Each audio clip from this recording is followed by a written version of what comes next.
გამარჯობათ მეგობრებო, მოგესალმებით. დღეს 7 ნოემბერი არის და საქართველოს უახლეს ისტორიაში ძალიან მძიმე დღე არის. მინდა ამ თემასთან დაკავშირებით ვესაუბრო ჩემს აუდიტორიას და 18 წელი გავიდა ამ მძიმე თარიღიდან, ნამდვილად მძიმე თარიღიდან, რომელიც ნაცებმა და სააკოვმა და მათმა ამსონებმა ჩაიდინეს და ჩაუტარეს ქართველებს, მაგრამ აი 18 წლის თავზე რა შედეგია, ეს ცალკე განხილვის თემა არის. დრო ეს თარიღი სულ ქოცებს ენაზე ჰქონდა წამოგებული ჯერ ხელისუფლებაში მოსვლამდე და მერე ხელისუფლებაში რომ მოვიდნენ მის მერეც კიდე რომ აი თქვენ როგორ იღებთ ხმას. მოკლედ ამ თემასთან დაკავშირებით ვინდა გესაუბროთ, მაგრამ სანამდე ამ თემაზე გადავიდოდე სალაპარაკოთ, მანამდე მინდა გამოვეხმაურო ჩემს გუშინდელ ვიდეო ლაივში არ მინდოდა სიმართლე გითხრათ ამ თემას მე შევხებოდი, მაგრამ მომიწია იქიდან გამომდინარე რომ ეს ყველაფერი გამოყენებული იქნა უშიშროების და სუსის მიერ და ქოცების მიერ ზოგადი თემის გადასაფარად, რომელიც არაბულ ინვესტიციას ეხება, გულისხმობ მანჩო გიორგობიანის თემას, რომელსაც მე გუშინ შევეხე და რა ვიცი, გასაგებენაზე ვთქვი და აუხსენი მე მგონი ნორმალური ადამიანი ნორმალურად გაიგებდა რომ მე არ ვიცი იქ რა მოხდა, არ ვიცი დაფილტრული, დაჭრილი კადრებიდან როგორ ჩანს, რა ჩანს, ყველა ვნახა, მაგრამ სრული ვერსია ამ ვიდეოში არავის არ უნახია და ვთქვი გასაგებ ენაზე ვთქვი რომ ეს ადამიანი შვილის, ახალგაზრდა შვილის გარდაცვალების შემდეგ ძალიან მძიმე მდგომარეობაში არის ფსიქიკურად. საავადმყოფოშიც იწვა, არ მინდა ვისაუბრო მე ყველაფერზე, ეს ადამიანის პირად ჯანმრთელობას ეხება და მისი ჯანმრთელობის მდგომარეობა ცუდად რო არის, ყველამ კარგად იცის. ვინც ამ ადამიანის მიმართ აი ესეთ ლანძღვა გინებას, ფურთხებას და ტაშფანდურს ტეხენ, ნაცებზე გასაგებია, ეს ადამიანი ნაცების დაუძინებელი მტერი იყო და ახლა ქოცებს საერთოდ ნამუსი საერთოდ აი ესეთი რამე გააჩნიათ, უკანალში აქვთ ღრმად. და ქალაქში და ქვეყანაში, სადაც ყველამზე პირად იცის ვინ ვის სად შეუყო, როდის შეუყო, რამხელა შეუყო, რა ზომა აქვს მის პენის და დღე-დაღამე ამაზე ლაპარაკობენ, ყველამ კარგად იცის, რომ ამ შვილმკვდარ გამწარებულ, გაუბედურებულ დედას როგორც ადამიანს, როგორი პრობლემები გააჩნია, ჯანმრთელობის პრობლემები გააჩნია და ამ ადამიანის მიმართ ასეთი სისასტიკის გამოჩენა, 9 წლიანი მუხლის წაყენება და ამ საზოგადოების მხრიდან ამ ადამიანის ჩაქოლვა იმ ადამიანებიდან, რომელი ადამიანებიც თანამებრძოლებათა, თანამოაზრეებად რო კითხო გამოდიან, ეს მე მიმაჩნია აი როგორც არის დიდი უსინდისობა და საერთოდ ამორალური საქციელი საზოგადოების, რომელმაც ძალიან კარგად იცის ეს ყველაფერი. და შეეხება იმას, რომ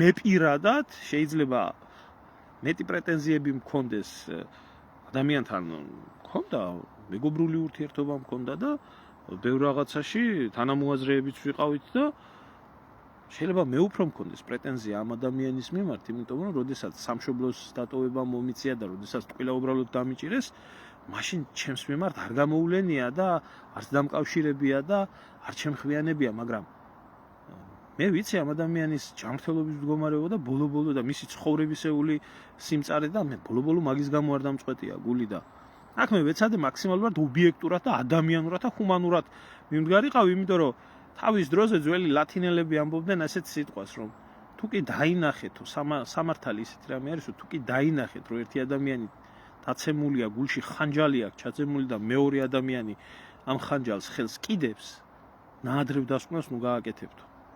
სანამ ბოლომდე არ დასრულდება ყველა პერიოდა.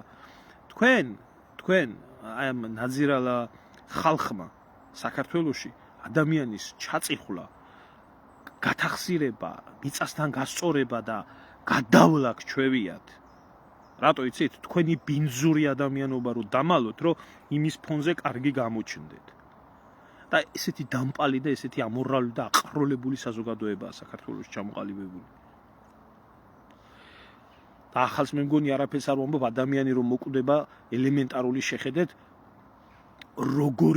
როგორი ტაშფანდური და როგორი ჰიჰიჰაჰა აქვს ატეხილი Facebook-ზე თუ Facebook-ის გარეთ და მე ამ გულის ამრევ აყროლებულ საზოგადოებას, რომელშიც უკვე ისეთი ვირთხები გამოიზარდნენ, რომლებიც გუშინ ვიდეო შემხვდა. სისხლით მოთხრილი სახით არიან თუ იმიტაცია გაკეთებული, რა თქმა უნდა და ვამპირის კბილებით და საქართველოში ქართულად ამბობს, რომ უკაცრავად, ბოდიშით. არ მინდა გავიმეორო ეს სიტყვა, უფრო გასაგები რო იყოს საზოგადოებისთვის, რადგან თვალები აქვს დაფსებული საქართველოში, შუა თბილისში, როდესაც ადამიანი ამბობს, არსება ადამიანსაც ვერ უწოდებ, ლომისობის დედაც აღარ გავაგრძელებ, როდესაც ჰელოვინი არსებობსო. მე ამ ბიუნაგავ საზოგადოებას, რომელ ადამიანობაზე და რომელ ზრდილობაზე და რომელ შეგნებაზე უნდა ველაპარაკო, მაგრამ აი აქეთ ხარეს რო არიან მეორე საზოგადოება, რომელსაც რო კითხო სამოქალაქო შეგნება გააჩნიათ და აზროვნება გააჩნიათ და იციან ადამიანის ჯანმრთელობის მდგომარეობა და იციან მისი ტრაგედია, როგორც პიროვნული ტრაგედია, მისი ცხოვრება და მისი ყველაფერი და აი ამ დროს აჭერენ წიხლს, ეს არის უსინდისობა. და თქვენ ხართ უსინდისო ადამიანები. უსინდისო ადამიანები. იმის მაგივრად რომ სიბრალური გამოგეხატათ, რომ ადამიანმა ამხელა უბედურება გადაიტანა და ვერც გადაიტანა და ამდენ რამეს განიცდის და ესეთი რაღაცა მოუვიდა მას. ამის მაგივრად დაიწყეთ ჩაქოლვა. მიწასთან გასწორება ადამიანის, გაუბედურებული ადამიანის, რომელსაც თქვენთვის არაფერი დაუშავებია. არა აქვს მნიშვნელობა ის ჩემთვის ვინ იყო, დღესდღეობით ვინ არის. ერთი ჩვეულებრივი რიგითი ადამიანი რო ვიყო მე და ვიცოდე ეს სიტუაცია. და მე დამადანაშაულეთ, არავინ არაა ჩემი მეგობარი. არავინ არაა ჩემი ახლობელი, არც ერთი ქოცი არაა ჩემი მეგობარი. და არც ერთი ქოც გამპრავებელი არაა ჩემი მეგობარი და მე პოლიტიკური მეგობრები არ ამყავს და საერთოდ პოლიტიკაში ვინც არიან, მე მეგობარი არ ამყავს. პოლიტიკური მეგობრები. და ისედაც მეგობრების წრე საქართველოში ძალიან შემიმცირდა.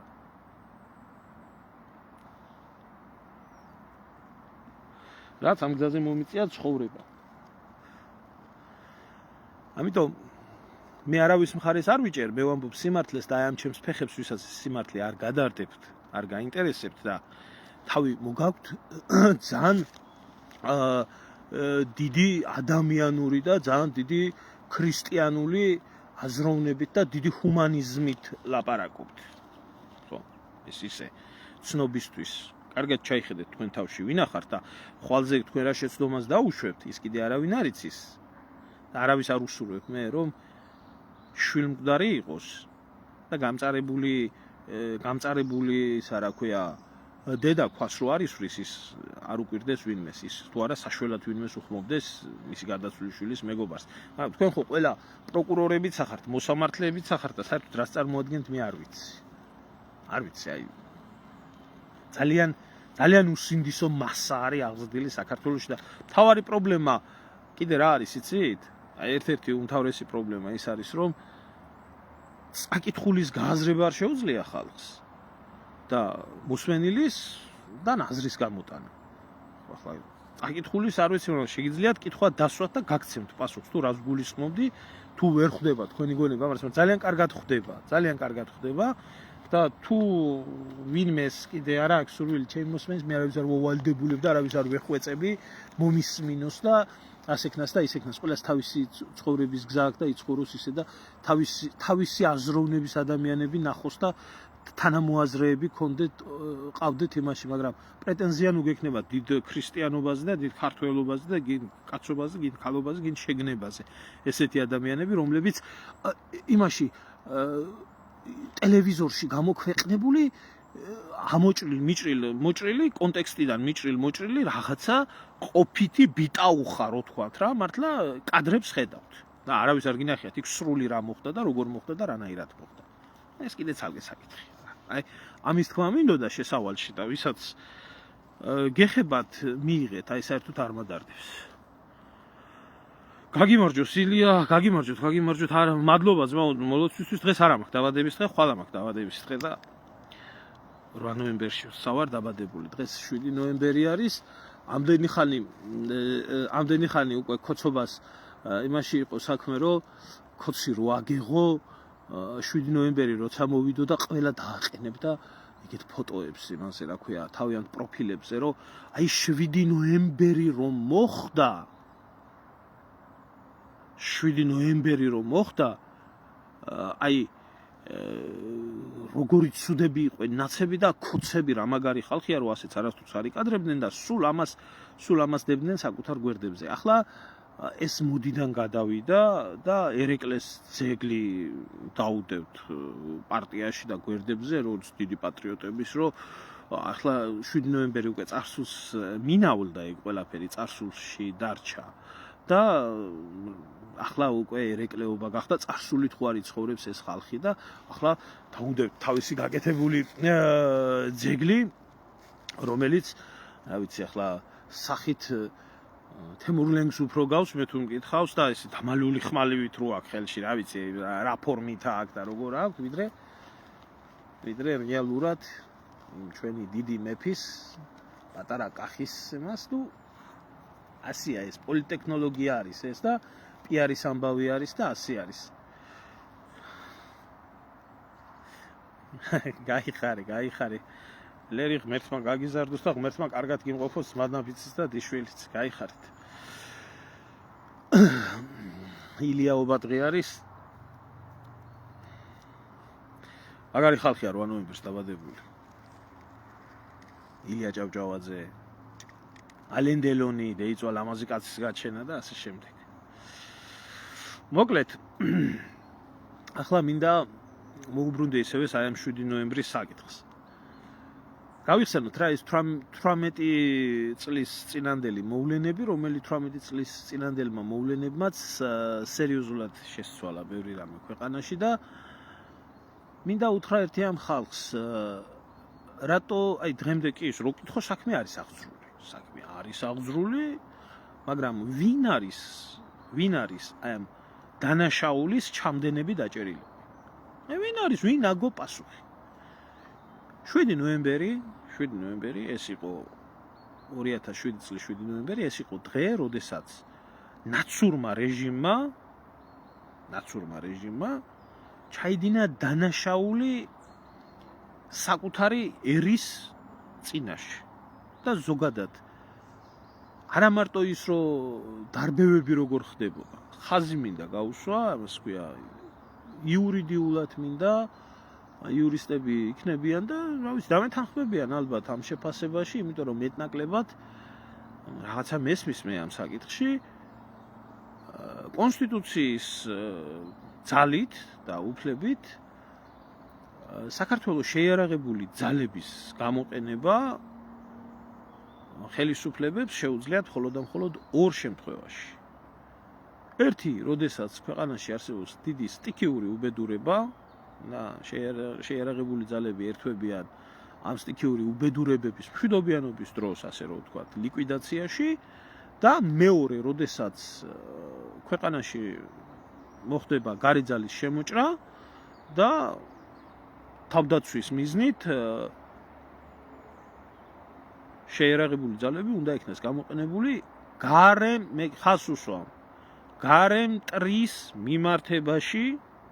მტრის მიმართებაში საბრძოლო მოქმედებებით.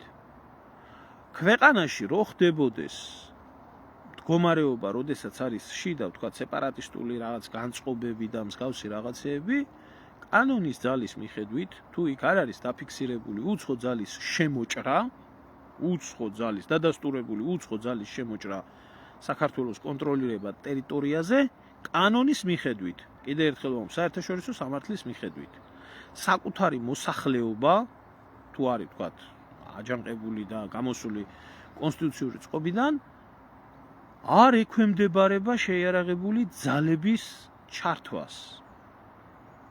ეს არის შინაგან საქმეთა სამინისტროს უშიშროების და სხვა ძალოვანი სტრუქტურების დასამყარებელი საკონსტიტუციო წესრიგი არა და არანაირ შემთხვევაში თავდაცვის ძალების და შეიარაღებული ძალების. ეს არის აი როგორ გითხრათ იცი ანაბანა და აია საერთოდ შეიარაღებული ძალების არსებობაში საერთოდ სოფლიო პრაქტიკაში. სოფლიო ეს არა მარტო საქართველოში ასე. ძირითადად ყველა ნორმალურ ქვეყანაში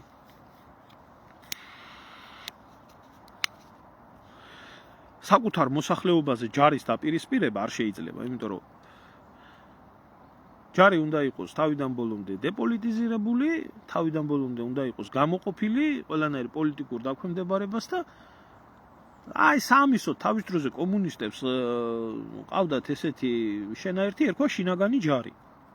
ეს იყო საქართველოსაც გადმოყვა შემდეგ საბჭოთა პერიოდის საქართველოში პოსტსაბჭოთა პერიოდში ჩვეულებრივი ჯარი იყო გააჩნდა უბრალოდ გააჩნდა ქვეითის დონეზე შეიარაღება არა მარტო პრინციპში ავიაციაც ექვემდებარებოდა მაგრამ ძირითადად მისი მოვალეობა იყო ექვემდებარებოდა შინაგან საქმეთა სამინისტროს ეს არ იყო თავდაცვის სამინისტროს დაქვემდებარებაში და ერქვა ესეთი სახელწოდება შინაგანი ჯარი შინაგან საქმეთა სამინისტროს დაქვემდებარებული გასამხედროებული შენაერთი რომელიც მიტინგების შიდა პრობლემების მიმართებოდა მაგრამ თავდაცვის ძალების ჩართვა არ შეიძლებოდა. ეხლა რატო ვამბობ ამ ყველაფერს? მე ნაცები თუ იძახიან რომ გრუს ოპერაცია იყო საქართველოში ეს უნდა იყოს დამტკიცებული რომ სამხედრო ძალით იყო საქართველოში გრუს სპეცოპერაცია და თავდაცვის ძალების ჩართვა გახდა საჭირო.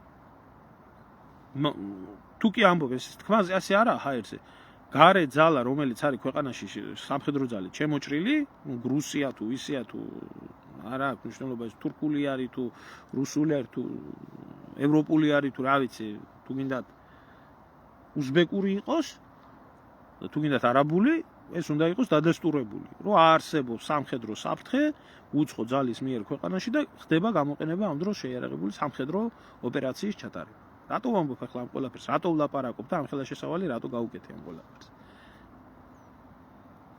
მე დავდებ ჩემ გვერდზე ვრცელ მოგონებას, რომ სადაც ზუსტად ამ აქვს ვინც ხართ ახლა ჩემი გვერდის მაყურებლები, რა განწყობები იყო მაშინ მე მაშინ შეიარაღებულ ძალებში მსახურობდი, ვიმყოფებოდით ვაზიანის აეროპორტში და ვემზადებოდით ერაყში გადასროლის ოპერაციები უნდა დაწყებულიყო. მაგრამ ქვეყანაში რო იყო ესე დაძაბული მდგომარეობა თავისთავად გადასროლის ოპერაციები იყო შეჩერებული და ელოდებოდნენ რომ დაწყნარდებოდა ყველაფერი რომ ორი ბრიგადა ქვეყნიდან გასული არ ყოფილიყო, იმიტომ მესამე ბრიგადა იქ იმყოფებოდა, პირველი ბრიგადის დიდი ნაწილი მივდიოდით. და ქვეყანაში გამოდიოდა რომ ორი ბრიგადა არ იქნებოდა ქვეყანაში, ამიტომ ელოდებოდნენ ეს როტაციის პრინციპი რომ ჩვეულებრივ პროცესში მომხდარიყო, ელოდებოდნენ დამშვიდების მდგომარეობას.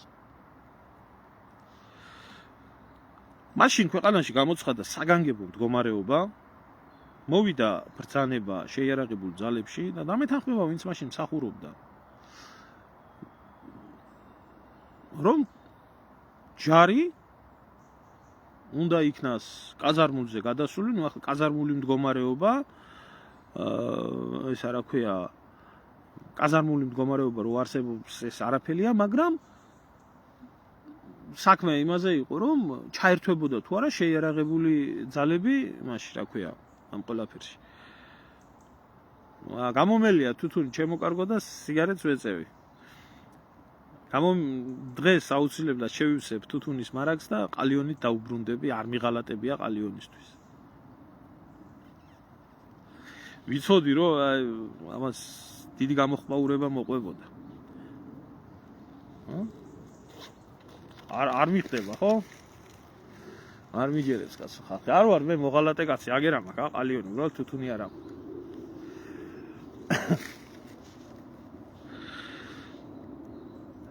ეხლა რა სიტუაცია იყო იქ?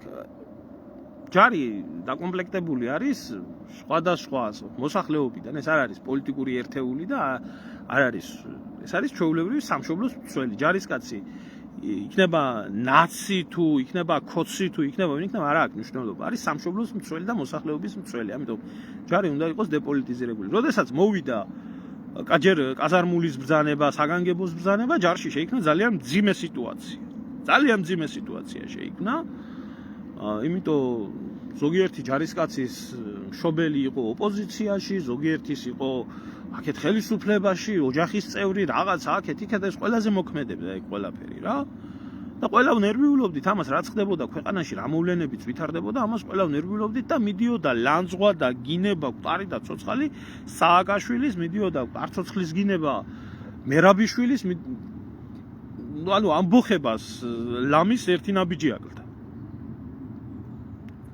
ოფიცრები შავდღეში იყვნენ ჩავარდნილი. ვერც ვერაფერს ამბობდნენ, გვეუბნებოდნენ უბრალოდ დაიცავით დისციპლინა, წესია ასე და როდესაც მიდგა საქმეზე საუბარი და დაავალეს ოფიცრებს რომ მოემზადებიათ ქვედანაყოფ ეს გააკეთეს, უნდა ითქვას. ეს გააკეთეს მას შემდეგ, როდესაც დაარბიეს ხალხი და ესე ყველა განწყობებს სწავლობდნენ შეიარაღებულ ძალებში რა განწყობები იყო. როდესაც დაარბია შინაგან საქმეთა სამინისტრომ ეს დაწამლა ეს ხალხი, მერე უკვე გასცეს ბრძანება რომ პირველი ბრიგადაც ჩართულიყო ამ ყველაფერში, რომ სტაბილიზაცია მომხდარიყო ქვეყანაში და როგორც კი მოვიდნენ ესე რომ ვთქვათ მეთაურებს მისცეს დავალება, მოგვაწყვეს თვითონაც ასმეთაურიც კარგი კაცი არის. დავით მარგიანი ნერვიულობდა და ვითხრა რომ ესეთი რაღაცა ბიჭებო ბრძანება არის მოსულიო, რომ უნდა გავიდეთო. ხა ჯარიდან იყო ეგეთი იმ წუთში ყველაფერი კარგად იცოდნენ, რომ ჩვენ არც იარაღს მოვკიდებდით ხელს ხალხის წინააღმდეგ, არც ხელკეტებს და არც ფარებს და არც მსგავს რაღაცებს. დავდებ მე ამ მოგონებას ჩემ გვერდზე ვინც არიან მკითხველები წაკითხული აქვს ყველაფერი. და არა რას ამბობთო ხალხზე რომ ჩვენ გვითხრანო რომ ხალხს დაუპირისპირდითო მე თვითონო პირველი წინააღმდეგი ვიქნებიო ამ ყველაფრისო და მე თვითონ გავიხდი ამ ფორმას და წამოვალო, მაგრამ ძალიან დიდი არეულობა არისო ქალაქშიო და უბრალოდ რომ ბარდაგი არ მოხდესო, ესე რომ ვთქვათ სტრატეგიული დანიშნულების შენობებიო უნდა დავიცვათო და ამისთვის გავდივართ, თორე ხალხთან ჩვენ შეხება არ გვექნება.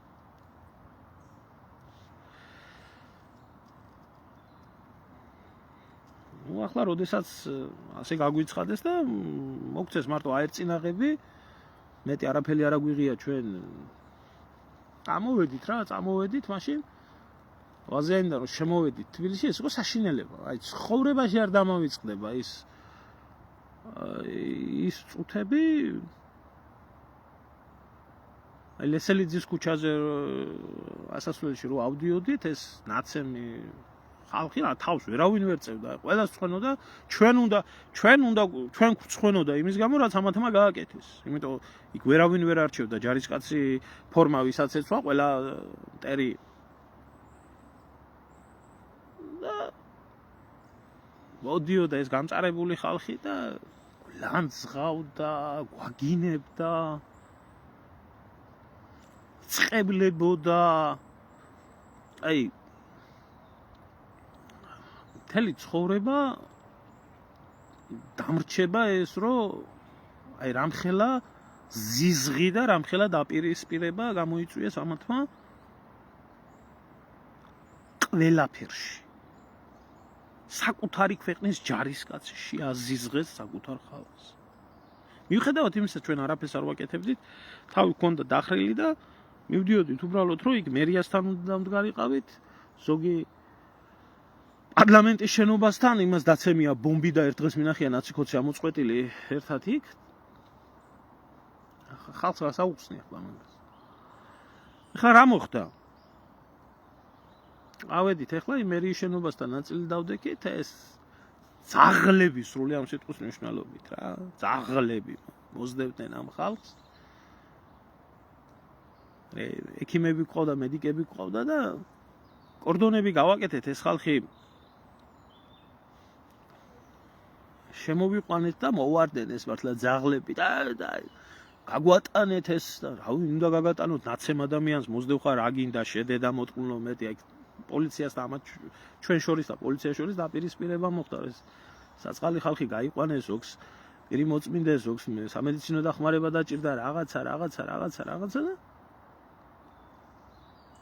ხედავთ ამ დროს აგერ მეოთხე ბრიგადა ფორმირებას გადიოდა იმ პერიოდში და პატარა 17-18 წლის ბიჭები ყავდათ. ხო?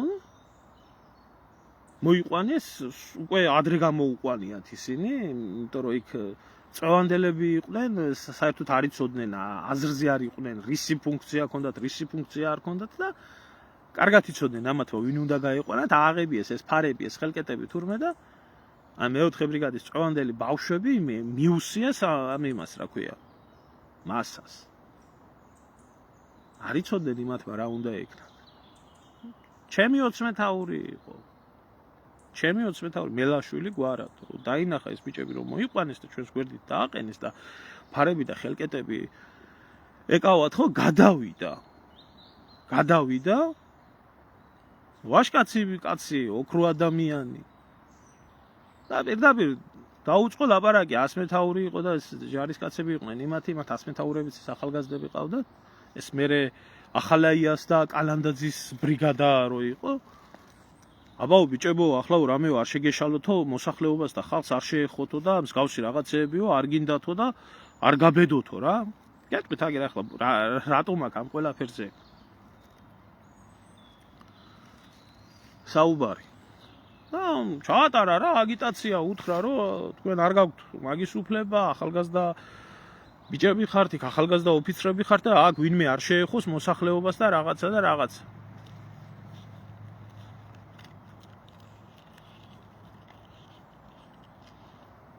ამ დროს ახლა ხო იყვნენ, სხვებიც ხო იყვნენ, ახლა ორ ადამიანზე გეტყვით ძირითადად. ერთი ეს დაიმახსოვრეთ ეს ჩემი 20 მეთაური მელაშვილი იყო გვარად. და მეორე კიდე აჭარელი ბიჭი იყო. არ მინდა ახლა იმის გვარის დასახელება, იმიტომ იქიდან განა, იმიტომ რომ ვერ იდები, იმიტომ რომ ამ ბიჭს რაც მე დამართეს, ეს ცალკე საკითხია. ამას დაურეკეს ტელეფონზე მისმა ნათესავებმა, რომ აჭარიდან იყვნენ ჩამოსული აქ რომელიღაც ოპოზიციური ძალის მომხრეები იყვნენ და საადახართო ბიჭო, რა შვებითო, მაგის ხალხს არ ბევთო ეს. არაო კაცო, რავი ჩვენო არაფერში არ ვერევითო, ერთი სააკაშვილის დედაც მოვტყანო და ერთი ამათი დედაც მოვტყანო, პოლიტიკის ჩვენ არ გვაინტერესებს არაფერიო და მე არ მაინტერესებს, ხო იცი. ნუ ესეთი სიტუაციები ხდებოდა და ამ დროს დაიმახსოვრეთ ეს ორი პიროვნება. ამ დროს ამ იმაში ვართ, ლაბარაკში ვართ ასე და გაიღო მერიის კარები და გამოვიდა ვიღაცა ერთი თმახუჭუჭა, ქუდი სამხედრო ფორმაში ჩაცმული, ხელში დუბინკა აღებული ეს. ნაცმაცუნა. ხო და მოვიდა დაგვიდგა გვერდით. ხო და შენ ვინჯან დაბახარ თქვა, ჩვენაირი ფორმა რო ეცო. ვინჯან დაბახარ თქვა, ბიჭებმა გითხეს. მე მერიის თანამშრომელი ვარ. მე მერიის თანამშრომელი თუ ხარ, ფორმა რატო გაცვია თქვა. აი რა ვიცი, აგერო მომცესო ესო, ჩაიცვიო და ეს მომცესო ხელშიო, კეტიო და გადიო გარეთო და დაუდექიო ხალხსო გვერდითო რომ რამო. წადი შენი დედა შევეცი, ჯერ შენი, მერე ვინჩინით მაგი გითხრა, გამოგვიყვანე გარეთ. ავდეხეთ ლანძღვა გინება და დაფეთ და ეს ჭექაქუხილში მოყოლილი თხარო იქნება და შევარდა უგან და აღარ გამოჩენილა მე. ასე აცმევდნენ ფორმას თავიანთ პატარა ვირთხებს, რაც ვირთხებს, რომ საკუთარი ჯარისკაცების მიმართ ასეთი ბოღმები და ზიზღი გამოეწვიათ. ამათ ხომ მხოლოდ ზიზღზე შეუძლიათ იდგნენ.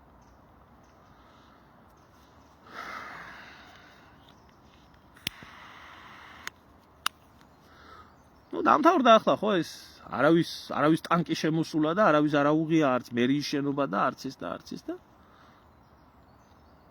ჩავედით 2-3 დღე გავიდა. დავბრუნდით ბაზაზე, ხო ახლა ის რაც ხდებოდა.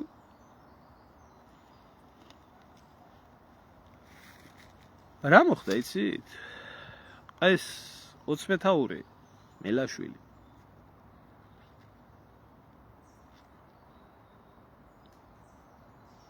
მოხსნეს ჯერ პროვოკაცია მოუწყეს, სამხედრო პოლიცია მოვიდა, პროვოკაცია მოუწყეს ჯარისკაცებთან ერთად. რაც ეს ძველბიჭური ლაპარაკი დაუწყეს და ჯარმა თავისი მეთაური დაიცვა, თუმცა ხელით შეხება იქ არ ყოფილა პოლიციელებზე არავის, მაგრამ მიზეზი ჭირდებოდათ, რომ მოეხსნათ ეს ადამიანი. წვრთნა გავლილი, აღჭურვა გავლილი, ყველაფერი გავლილი, უკვე ერაყში დღე-დღეზე წასასვლელად, ბრძოლის ველზე წასასვლელად, ესე რომ ვთქვათ. მეთაური ჯართან მოგვიხსნეს და გვითხრეს, რომ რასიზმ ასე იყო საჭირო პოლიტიკურ ამბებში ჩაერია, გაერია, ეს ოფიცრის საქმე არ არის, მისი საქმე არ არის. ჩამოგვაშორეს ამ შემთხვევაში მე რაც ამ კაცს დამართეს, ეგ ცალკე თემაა, იგივე კალანდაძეებმა და ამ ბოზიშვილებმა, ამათმა, კიკაბიძეებმა და ამათმა, ეს მე მეოთხე ბრიგადაში ამ ბიჭის ისტორია, ცალკე ისტორია არის, მე ინაღამ მოკლეს ეს ადამიანი. თუმცა ვაშკაცი კაცი იყო და აბაროტის აღებაც მოახერხა მერე სამოქალაქოზე. ბევრიდან განსხვავებით. და ეს მეორე ბიჭი, რომელიც ასე ტელეფონზე აჭარელი ბიჭი, რომელსაც ნაცისებმა დაურეკეს ტელეფონზე და ამან სააკაშვილს შეაგინა და ამას ქნევს. დაიჭირეს.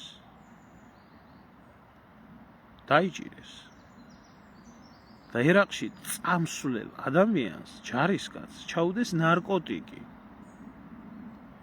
რომელსაც გავლილი ქონდა ყველანაირი სამედიცინო შემოწმება და არანაირი მსგავსი რაღაცა ჩაუდეს ნარკოტიკი. და ბარიგობა დააბრალეს. მომხმარებლობაც და გასაღებაც დააბრალეს და 9 წლიანი ციხე აარტყეს. ასეთები ბევრის გახსენება შემიძლია, მე რაც მაშინ შეერაღებულ ძალებში მოხდა.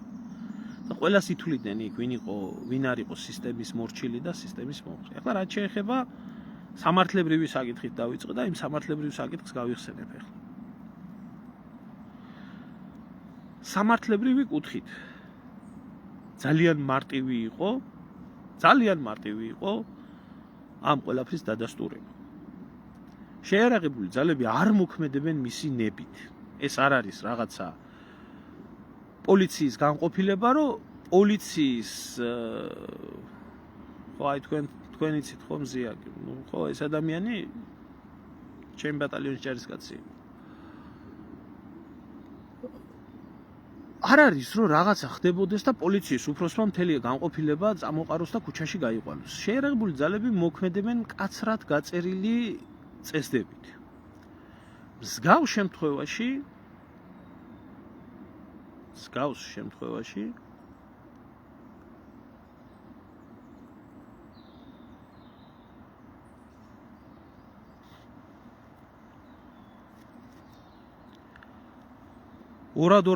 ერთადერთ ადამიანს აქვს ბრძანების გაცემის უფლება. ეს არის პრეზიდენტი.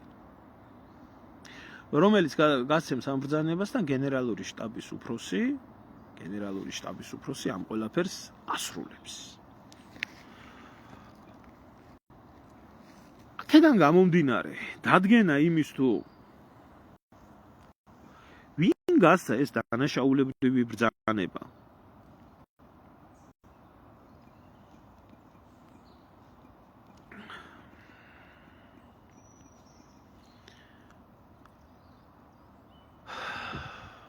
ვინ შეასრულა, იყო უმარტივესი. მაგრამ არავის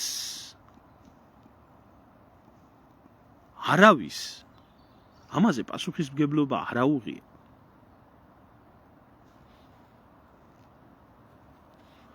არავის. არც არავინ გასამართლებულა. არც არავინ დასჯილა.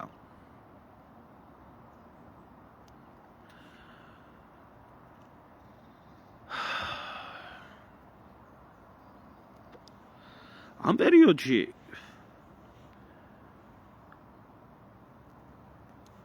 დღეს რო ნიკოლაიშვილი ეგერ კონცეფტს რო უზიათ 24 საათი ეთერში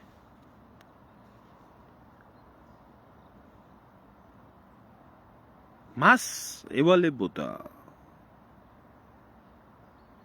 გენერალური შტაბის ფუნქციები, თუმცა როგორც ამბობენ იმ მომენტში ის გაქცეული იყო ქვეყნიდან. თურმე გაქცეული იყო ქვეყნიდან. და არ იყო თურმე ის ქვეყანაში და ამიტომ მასზე პასუხისმგებლობა ვერ გავრცელდება. აბა ვინ იყო მაშინ? გენერალური შტაბის უფროსი თუ ბრძანებით გაფორმებული არ გოგავა ხო არ იყო შემთხვევით? გოგავა ხომ არ იყო? პოლიციელი, სპეცრაზმელი, რომელიც დანიშნეს გენერალური შტაბის უფროსად.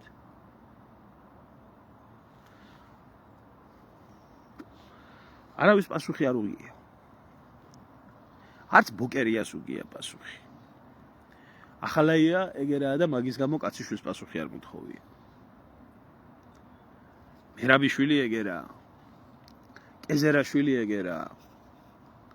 კაციშვილმა პასუხი არაფერიზე მოთხოვა. სააკაშვილი ლუქსში ყავთ წამოპლაკული.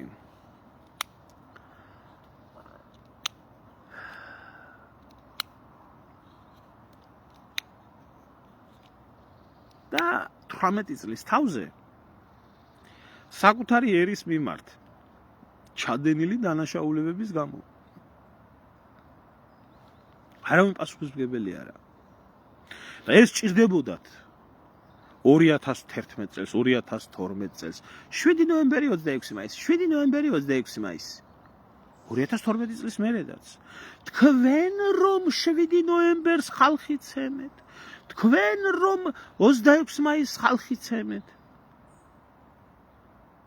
აი, არც მანამდე იყო შეიარაღებული ძალების საქმე კარგად, მაგრამ მაგ დღის მერე შეიარაღებული ძალების სრული რყნა დაიწყო. აბსოლუტურად ყველა ოფიცერი, იმიტომ რომ ამათ შიში ჰქონდათ ერთადერთი შეიარაღებული ძალების, რომელიც არ იყო ამათ დაქვემდებარებაში, ყველა უნდა მოშორებულიყო.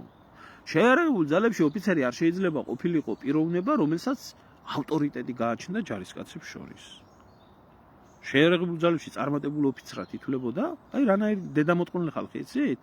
აი იქ რო პოლკოვნიკად რო ყავდათ, შავი პოლკოვნიკი ის, რა ქვია იმას. ამერიკაში რო ეგდო რა გვარისაა, ხშირად ვახსენებდი ნაგავს. ახლა რო ბრალდება წაუყენეს. შაიშმელაშვილი. შაიშმელაშვილის ნაირი ნაბოზვარი ოფიცრები ჭირდებოდათ, რომლებიც ყველაფერზე მოაწერდნენ ხელს და მის მერე იქნა დაწინაურებული ესეთი ხალხი, რომელსაც არ ექნებოდათ ავტორიტეტი, რომელსაც ექნებოდა ჯარისკაცის ზიზღი და დაფასდებოდა იმით, თუ რამდენი ჯარისკაცი გაამწარა, რამდენი გააგდო, რამდენს პატაკი დაუწერა და ასევე ჯარისკაცები, რომელიც ოფიცრებს დედას აგინებდნენ. იმიტომ რომ ესეთი ნაბოზვარი იყო. მე ასეთმა ნაბოზვარმა ოფიცრებმა, ვინც იყვნენ 2008 წელს, ისეთი მხდალობა გამოავლინეს, ისეთი დედლობა გამოავლინეს, ისეთი ჩემორობა გამოავლინეს. თუმცა მე რა მოხდა ახლა? ზვიოზდები ბევრს აკრია და კიდე ფორმაცია ზოგ-ზოგიერს და გმირებად მოაქვთ ხალხი და გმირებად ელაპარაკებიან და ხო, ვაშლის გათვლაზე დაიმასქნეს. და ამით რისი თქმა მინდა, იცი? საერთოდ არაფერს არ ვამბობ იმ გალსტუკიან ხვლიკზე, რომელიც მაშინდელი თქვენ გონიათ ეგრეთ წოდებული ოპოზიციის ლიდერები უფრო პატიოსნები იყვნენ, ვიდრე ხელისუფლება. უფრო მეტი ნაბოზრები იყვნენ ნაცებზე.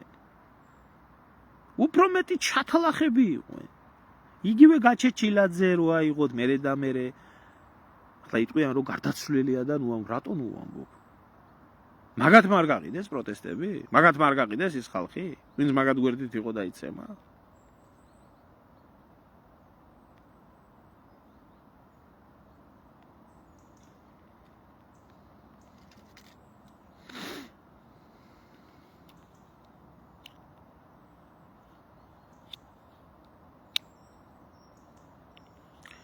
ოდიში უკაცრავად ვერ გავიგე, просто დიდგორობა ბერჯერ წამოგვაყვედრე.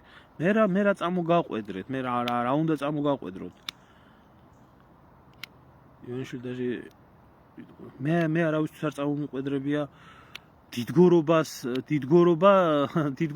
მე ვიქნებოდი თუ სხვა ნებისმიერი ქართველი იქნებოდა რომელსაც დიდგორობის აღნიშვნის გამო დაიჭერდნენ, ის იქნებოდა ერის და ქვეყნის სირცხვილი და იმ საზოგადოების სირცხვილი, რომელიც ამას მერე რა მოხდათ გაატარებდა. მე არავის არაფერს არ ვაყვედრი, მე გული მერე ვარ, ჩემ ქვეყანაში ეგეთი რაღაცა ხდება. ივანიშვილი არის ნაზირალა ვირთხა ამ ყველაფრის შემოქმედი და შემგუებელი.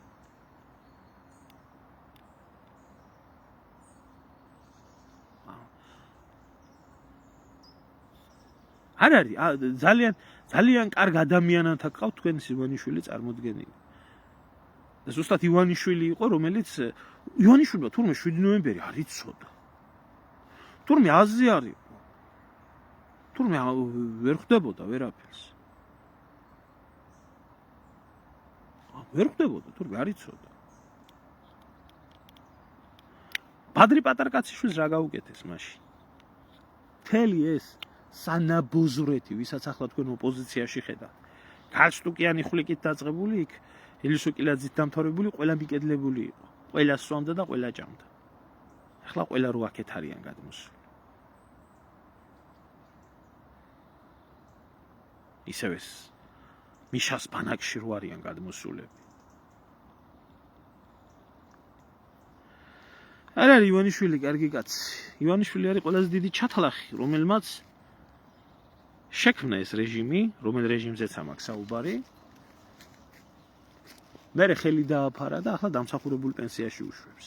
ხო და იქ არ ვიცი, კერპომანიიდან ღმერთმა დამიფაროს, ვინც რა გააკეთა ჩვენი ქვეყნისთვის. კარგიც და ცუდიც ყველაფერი უნდა იქნას შეწონა. თუ ვინმეს გაუკეთა ქველმოქმედება და თუ ვინმეს რაღაცა გაუკეთა, დადევით პინაზე ყველაფერი და დადევით აქეთ რაც გააფუჭა. ერის და ხალხის რასაც აფუჭებს. თუნდაც დღეს აი 18 წლის მერე რომ მე ამ ყველაფერზე ვლაპარაკობ და დანაშაულებები deep state-მა ხო არ შეუშალა ხელი ამ ნაბოზურების გასამართლებაში. deep state-მა ხო არ შეუშალა ხელი შემთხვევით რომ აი ეს მთელი საჩათლახეთი ვინც ამას აკეთებდა 2007 წლის 7 ნოემბერს რომ გაესამართლებინა. ხო მჯერა. მართალი ბრძანდებით ქალბატონო, ამათ ხელში ქვეყანას არანაირი მომავალი არ აქვს. და ივანიშვილმა ახლაც არ იცის, მე მგონი რომ ის არაბები უნდა დასახლდნენ საქართველოში 70,000 და ასე შემდეგ და არ ვიცი, მინდა რომ სისულელემდე მისული გულუბრი ყვილობაში ჩაგითვალოთ ყველას ყველაფერი, მაგრამ მე ჭვება რომ დიდი პროცენტი იყოს სისულელემდე გულუბრი ყვილობაში მისული ადამიანი, რომელსაც ახლაც წმინდა ბიძინას სიწმინდეების ჯერა. აბსოლუტური უმრავლესობა ვიგოდას ნახულობს ივანიშვილში და ამ დამპალი ქოცური რეჟიმის არსებობაში და თვითონაც კარგად გრძნობს თავს და სულ ფეხებზე კიდია 18 წლის უკან რა მოხდა და თუ აქამდე აფრიალებდნენ იმას 7 ნოემბრის თემებს და იმას ახლა ისა რა ქვია 7 ნოემბერი თურმე ის ყოფილა პერეკლეობა.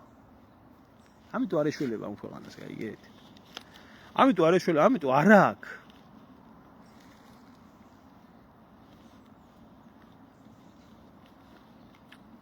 ამიტომ არა და ჯერ საერთოდ არა ეს კაცი ივანიშვილი, ეს კაცი არის ივანაშვილი. ადამიანს, რომელსაც საკუთარი გვარის დაფარვის ცხენია და საკუთარი ეროვნების დაფარვის ცხენია, ის არა გაიგაცი. ხო და ნურავის ნუუტყდება მისი წარმომავლობის და ნურავის ნუუტყდება მისი გვარიშვილობის.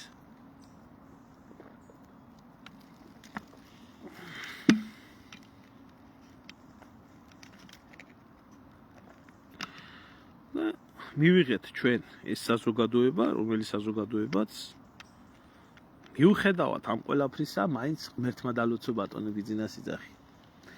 ამის მერე ბიძინა ბევრჯერ დააფინანსა კიდე მიშას საარჩევნო კამპანიები, მიშას პროექტები, მიშას ცოლის რადიო მუზა, მსგავსი რაღაცები, მაგრამ მაშინ ასე იყო საჭირო. რატო იყო 7 ნოემბერს მიშას და ნაცების ხელით საქართველოში კონკურენტი მოიშორა.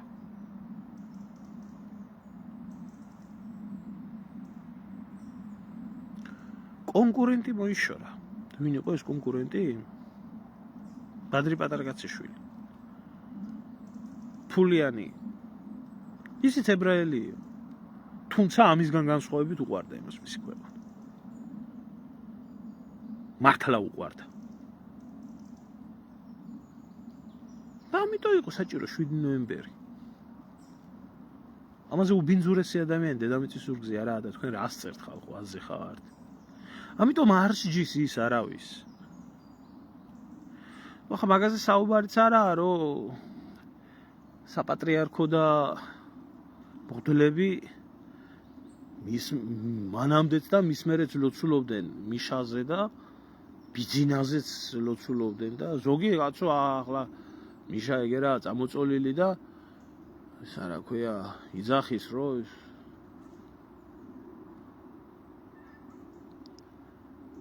ქრისტესავითო 40 დღე იმარხულაო და ახლა აღსარება და ზიარება აქვს მისაღები. ხო ყავს ესეთი მღვდლებიც ოფიციალური საპატრიარქოში. მიშა მაგარიას რო იძახია. ამიტომ იმ ხალხის გამწარება, იმ ხალხის უბედურება და იმ ხალხის ტრაგედია ყველას ფეხებზე გიდია. და თუ უცხოეთიდან ვინმე ერეოდა საქართველოში, ყველაზე მეტად ერეოდა სოროსის ფონდი. აზერბაიჯანული სპეცსამსახურები, მათ შორის განსაკუთრებით, ეგრე მერაბიშვილის და აზერბაიჯანის შინაგან საქმეთა მინისტრის აუდიო ჩანაწერი მოისმინეთ. თუ არ გჯერათ ჩემი давно мы вас поможем. იმიტომ რომ ყველას აწყობდა საქართველოში მოღალატე რეჟიმი. ყველას. იმიტომ რომ ყველას თავისი ინტერესები ჰქონდა. თუ სააკაშვილი თუ არ იქნებოდა, მე 2008 წელი შეიძლება არ მომხდარიყო და რუსებს ის მიწები არ წაეღოთ. აზერებს დავით გარეჯი არ წაეღოთ. თურქებს მოქალაქეობა არ მიეღოთ.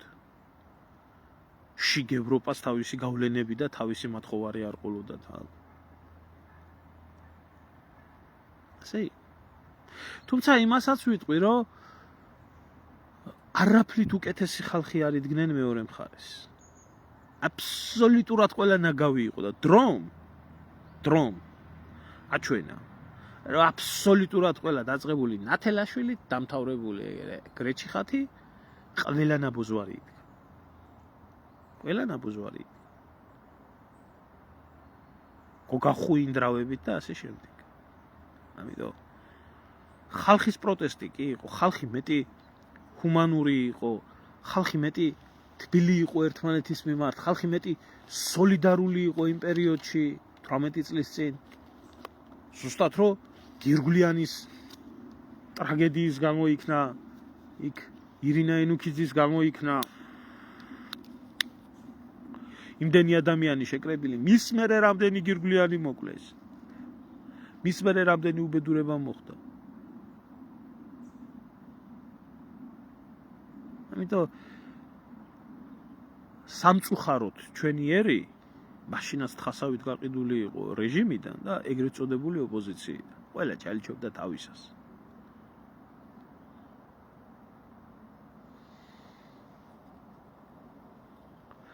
რა თქმა უნდა, ქალბატონო, მადლობა უფალს, რომ არსებობენ ღირსეული სასულიერო პირები და მათ ლოცვაზე და მათ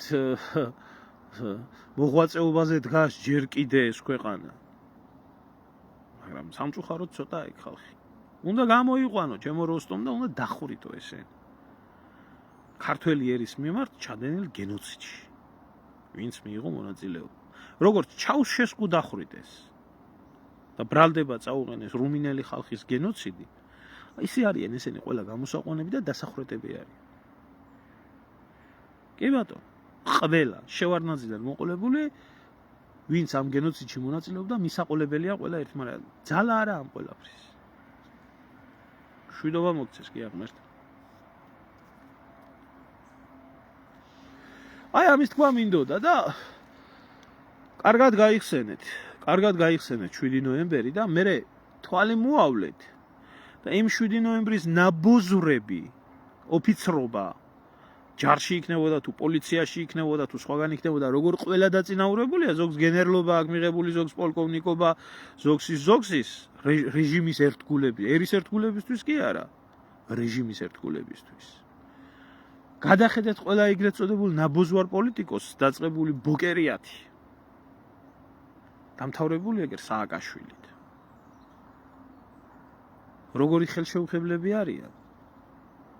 და მერე მობრუნდება ესეთი დედამოტყნული ხალხი, ამათი მხარდამჭერები, არა აქვს მნიშვნელობა ქოცის იქნება თუ ნაცის და მანჩო გიორგობიანის თემას კეთყვიან, რომ აი ის არის დამნაშავე, ის უნდა დალპეს 9 წლით ციხეში. ესენი თურმე ლუქსში უნდა იჯდნენ ეგერ.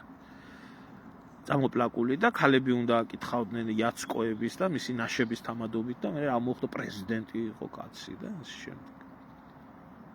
და გული რაზე მერევა იცი?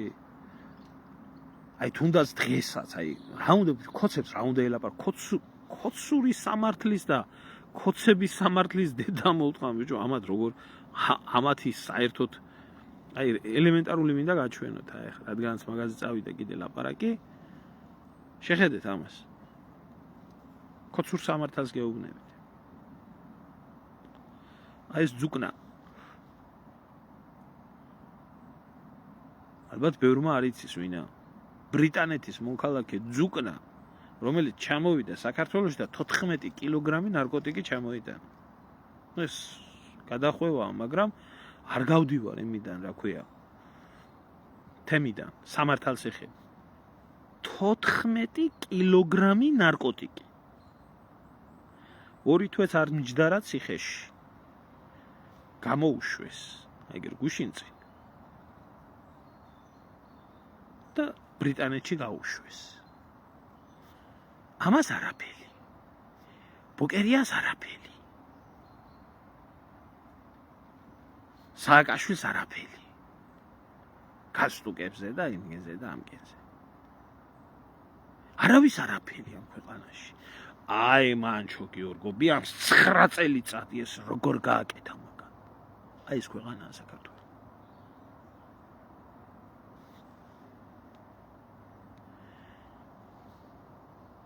ეგა. მოკლედ ამის თქმა მინდოდა და აგემშვიდობებით ახლა. მშვიდობა მოგცეთ ღმერთმა და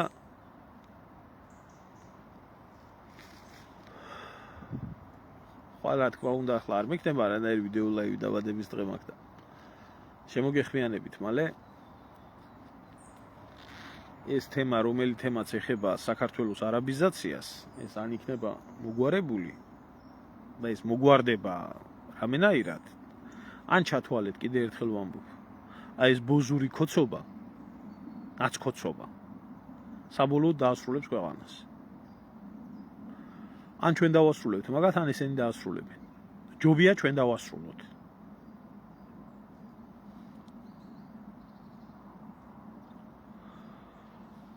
ხო, ძმაო, ახლა ის ბრიტანეთის შიგ ევროპის მოქალაქე არის, უკნიდან განათლებული არის. მე რა მოხდა 14 კილო. მიდი ერთი შენ ჩაიტანე იმაში, რა ქვია, ბრიტანეთში 14 კილოგრამი ნარკოტიკი. მიდი ერთი. კაბედოს ვინმე და ინგლისში ჩაიტანოს 14 კილოგრამი ნარკოტიკი, ნებისმიერი ქვეყნის მოქალაქე.